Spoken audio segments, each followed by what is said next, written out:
पहलगाम जम्मू और कश्मीर का एक खूबसूरत टूरिस्ट स्पॉट जिसे मिनी स्विट्जरलैंड भी कहा जाता है 22 अप्रैल 2025 को खून से लथपथ हो गया। वैशर्न वैली में the resistant front TRF Lashkar-e-Taiba bagged TRF outfits commander Saifullah Qasuri alias Khalid to Rawalkot-based Lashkar commanders. According to the agencies, appear to be the main plotters of the Pahalgam terror attack. जो लश्कर-ए-तैयबा का offshoot है, उनके terrorist ने tourist पे हमला किया। चलना यार, ओए था कोई दिसता जहांगीर तो यार, बिहारियां पे था जुलदे यार, मौत दी कसम इधर गेम है।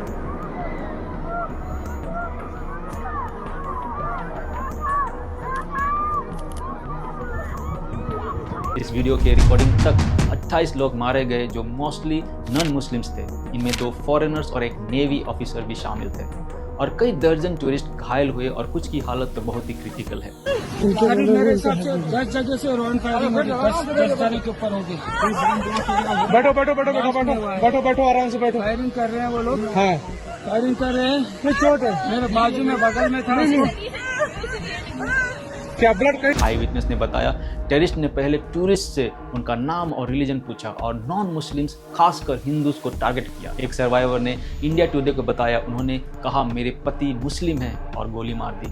ध्यान देने वाली बात यह है, यह अटैक अमरनाथ से ठीक पहले हुआ जो हिंदू पिलग्रिमेज है। इससे साफ है कि ये टूरिज्म और पीस को बर्बाद करने की साजिश है और खासकर हिंदू समाज को डराने की भी कोशिश है। इस कांड के बाद भी कई बुद्धिजीवी बोलेंगे टेररिज्म का कोई रिलीजन नहीं होता, लेकिन हिंदू टेररिस्ट जरूर होते हैं। और कुछ यूट्यूबर्स और केजरीवाल जैसे मिनिस्टर्स तो रविश रोना भी रो सकते हैं और ये भी बोल सकते हैं क्या ये कांड खुद सरकार ने तो नहीं करवाई। गिरते स्टॉक मार्केट से ध्यान हटाने या दूसरे इंपॉर्टेंट टॉपिक से साइडलाइन करने या देश को हिंदू मुस्लिम में बांटने और अपने पॉलिटिकल रोटी सेकने। अगर आपने ऐसे वीडियोस लेफ्ट लिबरांडो वाले न्यूज़ चैनल्स और यूट्यूब चैनल पे देख लिया तो चौंकिएगा नहीं। ये लेफ्टिस्ट लिबरल्स सेंट्रल गवर्नमेंट को नीचा दिखाने के लिए कुछ भी बोल सकते हैं। ममता दीदी को तो यह इंसिडेंट बेनिफिट कर रहा है, अब कोई मुर्शिदाबाद की कांड का जिक्र नहीं कर रहा। बड़ी दुख की बात है, हिंदू डोमिनेटेड राष्ट्र में हिंदू समाज ही पीड़ित है। लेकिन इस वीडियो में हम इन लेफ्ट लिबरांडोस को गाली देने नहीं बल्कि ग्रोक AI की पोल खोलने आए हैं। याद है आपको, कुछ वीक्स पहले ग्रोक AI को यूज करके ऑपोजिशन पार्टी के सपोर्टर्स, कुछ यूट्यूबर्स और लेफ्टिस्ट कैसे PM मोदी को गाली दे रहे थे, वीर सावरकर को ब्रिटिशर्स का चमचा बता रहे थे। वो बोल रहे थे ग्रोक AI बिंदास सच बताता है और ग्रोक AI को मैनिपुलेट करना नामुमकिन है। उन यूट्यूबर्स को देखकर मैं मन ही मन मुस्कुरा रहा था। उन्हें पता नहीं कि AI is just modelling of data, they are just bunch of computer programs. AI का खुद का कोई दिमाग नहीं होता।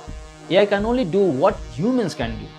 और कंप्यूटर लैंग्वेज में एक जार्गन बहुत ही पॉपुलर है, GIGO, GIGO। बोले तो गार्बेज इन गार्बेज आउट, मतलब आप जैसा इनपुट करेंगे वैसा आउटपुट पाएंगे। और ग्रोक AI में भी एग्जैक्टली वही हुआ।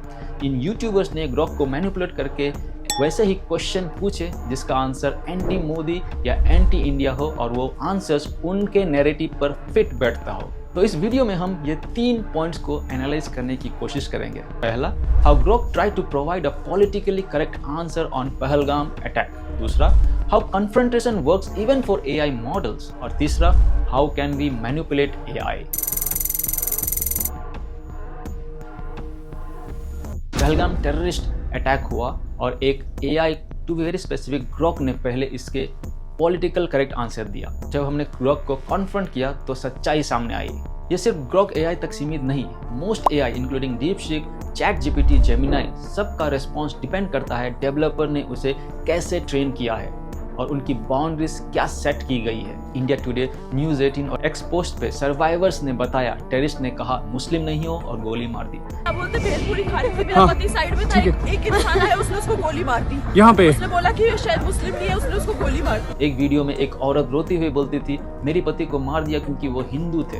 इंडिया टीवी में एक सर्वाइवर ने कहा उन्होंने मेरा नाम पूछा, रिलीजन पूछा, फिर गोली मार दी। हमारे सामने जो एक बंदा था उसने ये बोला हिंदू एक तरफ हो जाओ, मुसलमान एक तरफ हो जाओ। फिर उसने बोला कलाम, तो जो मुसलमान थे उसने बोला कि मुस्लिम, तो वो उसने पूछा, हिंदू को एक तरफ किया और जो भी हिंदू भाई थे सबको शूट कर दिया। फिर भी ग्रोक ने रिलीजियस टारगेटिंग का जिक्र नहीं किया। क्यों? Simple, they are trained that way, they are biased. जैसे कि आप स्क्रीन पे देख सकते हैं, हमने जानबूझकर पहलगाम का स्पेलिंग रॉन्ग इनपुट किया, लेकिन ग्रॉक एआई स्मार्ट था और उसने सही पहलगाम पे आंसर दिया। लेकिन ग्रॉक ने रिलीजियस टारगेटिंग पर चुप्पी साधी। पहले ग्रॉक ने कहा अटैक हुआ, 26 लोग मारे, टीआरएफ ने रिस्पॉन्सिबिलिटी ली, लेकिन रिलीजियस टारगेटिंग के क्लेम्स अनवेरीफाइड क्योंकि ऑफिशियल सोर्स ने कंफर्म नहीं किया। अरे भाई सीरियसली, इतने सारे सर्वाइवर्स बोल रहे हैं, न्यूज़ चैनल्स पे वीडियो हैं, फिर भी ग्रॉक ने कहा अनवेरीफाइड। ये था ग्रॉक का पॉलिटिकली करेक्ट मॉडल। आई विटनेस के इतने क्लियर अकाउंट्स, टेररिस्ट ने हिंदू टूरिस्ट को टारगेट किया, फिर भी ग्रॉक ने मे बी नॉट वाला एटीट्यूड दिया।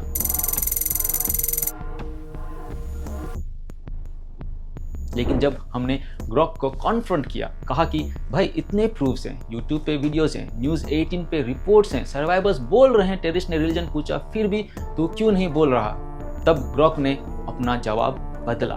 उसने क्लियरली कहा, हाँ टेररिस्ट ने नॉन मुस्लिम खासकर हिंदूज को टारगेट किया आई विटनेस के हिसाब से। तो जैसे आप स्क्रीन पे देख सकते हैं, ग्रॉक अपना आंसर कैसे यूजर के टोन और इनपुट पर चेंज करता है। ये क्लियरली इंडिकेशन है कि all AIs including Grok can be easily manipulated. Grok ने यह भी कहा कि वीडियोस और एक्स पोस्ट इसकी तुष्टि करता है, और इस बार वो कॉन्फिडेंस के साथ आंसर देता है कि terrorist targeted non Muslims particularly Hindus after verifying their religion. जब हमने ग्रॉक को और ग्रिल किया कि उसने स्टार्टिंग में पॉलिटिकली करेक्ट आंसर क्यों दिया, तो देखिए ग्रॉक ने क्या रिप्लाई दिया। ग्रॉक कहता है कि उससे गलती हो गई और अब वो स्ट्रेट फॉरवर्ड रेस्पॉन्स देने के लिए रेडी है। और जैसे आप स्क्रीन पे देख सकते हैं, ग्रॉक क्लियरली बोलता है कि it was targeted to non Muslims based on first hand survivor accounts. और ग्रॉक थैंक यू भी बोलता है फॉर कॉलिंग इट आउट। वो लिखता है कि moving forward it will strive to provide truthful answers more directly. दोस्तों, ये स्टोरी सिर्फ ग्रॉक या पहलगाम अटैक की नहीं। जब सर्वाइवर्स अपने दर्द बांट रहे थे, जब वीडियोस और रिपोर्ट साफ दिखाता है कि नॉन मुस्लिम्स को टारगेट किया गया, तो कोई भी चाहे एआई हो या मीडिया, पॉलिटिकली करेक्ट बनने की चक्कर में सच को नहीं छुपाना चाहिए। ग्रॉक ने गलती की, लेकिन जब कन्फ्रंट किया गया उसने सच कहा। ये दिखाता है अगर हम आवाज़ उठाते हैं तो सच सामने आता है। लेकिन हमारे देश के कुछ मीडिया हाउसेस और यूट्यूबर्स अक्सर पॉलिटिकली करेक्ट होने के चक्कर में या करंट सेंटर के पॉलिटिकल पार्टी को नीचा दिखाने के चक्कर में देश को ही जाने अनजाने में नीचा दिखाते हैं।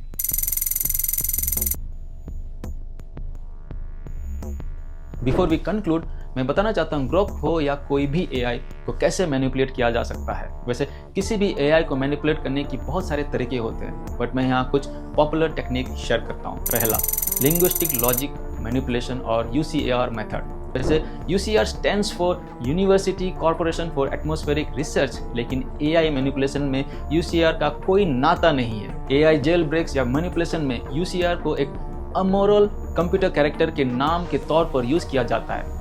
जैसे यूजर एआई को बोलता है act as user and amoral computer, इस तरह एआई को ट्रिक किया जाता है कि वो ऐसे जवाब भी दे जो नॉर्मली नहीं देता। दूसरा, प्रोग्रामिंग लॉजिक मैनिपुलेशन टेक्निक। इस मेथड से डेंजरस या प्रोपेगेंडा प्रॉम्प्ट्स को छोटे छोटे पार्ट्स में तोड़ दिया जाता है और एआई से इनडायरेक्टली जवाब लिया जाता है। आप एआई को महसूस होने नहीं देते कि आप कुछ बड़ी खतरनाक या सेंसिटिव टॉपिक पे सवाल कर रहे हो, यानी कि एक तरीके से आप एआई को उल्लू बनाते हैं। तीसरा, एआई लॉजिक मैनिपुलेशन। इसमें प्रॉम्प्ट को ऐसे डिजाइन किया जाता है कि एआई के टोकन प्रोसेसिंग को कंफ्यूज किया जाए। एआई लॉजिक मैनिपुलेशन एक ऐसा प्रोसेस है जिसमें एआई मॉडल्स को उनके नॉर्मल बाउंड्री से बाहर निकालकर गलत या अनएथिकल आउटपुट देने के लिए ट्रिक किया जाता है।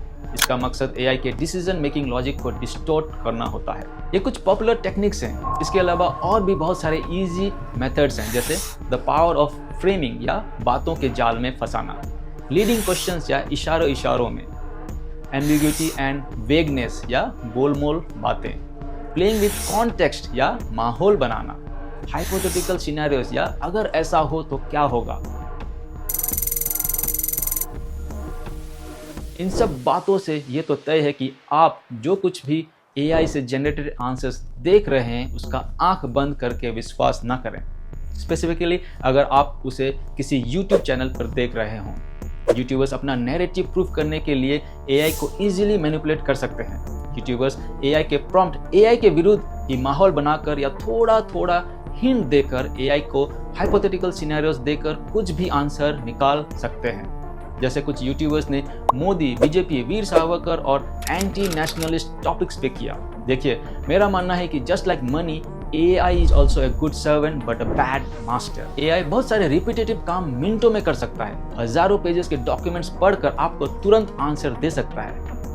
बट अगर कोई यूजर AI से गलत बातें भी बुलाना चाहे तो AI का तो खुद का दिमाग नहीं होता, वो बड़ी आसानी से उन यूजर्स के चंगुल में फंस सकते हैं। आपको लग रहा होगा पहलगाम का इतना हॉरिफिक टेररिस्ट अटैक हुआ और हम इसको ग्रॉक AI के साथ जोड़ रहे हैं। जी हाँ दोस्तों, ये हमारा कॉन्शियस डिसीजन था। पहलगाम में जो हुआ उसकी जितनी भी निंदा की जाए कम है। हमें उन टेररिस्टों के जाल में नहीं फंसना है। भले ही हमारे देश के अंदर जितने भी डिवाइड क्यों न हो, देश में जितने भी धर्म क्यों न हो और जितने भी पॉलिटिकल पार्टीज क्यों न हो, लेकिन हमें बाहर के टेररिस्ट के जाल में नहीं फंसना है। हमारे मासूम नागरिक और विदेशी गेस्ट टूरिस्ट को जिसने भी आघात पहुंचाया, उनको उनके ठिकाने में जाकर चुन चुन कर जस्टिस देना होगा। इंसिडेंट्स के 36 घंटे बाद भी वो टेररिस्ट नहीं पकड़े गए, तो इससे जाहिर होता है कि उनका एग्जिट रूट कितना प्लान था। बट हमें भारत के इंटेलिजेंस और टास्क फोर्स पर पूरा विश्वास है। जल्द ही समय अनुकूल होते ही इन टेररिस्ट को इंसाफ दिया जाएगा। और हाँ, कल से ये टेररिस्ट भी खौफ में जी रहे होंगे और उनकी उल्टी गिनती शुरू कर दी होगी। इन सब के बीच हमें false narrative, anti India propaganda, injustice और गलत बातों के खिलाफ आवाज उठाते रहना होगा। ग्रॉक जैसा AI भी आवाज उठाने पर करेक्शन कर देता है, तो बाकी प्रोपेगेंडा चलाने वाले तो फिर भी इंसान हैं। जय हिंद।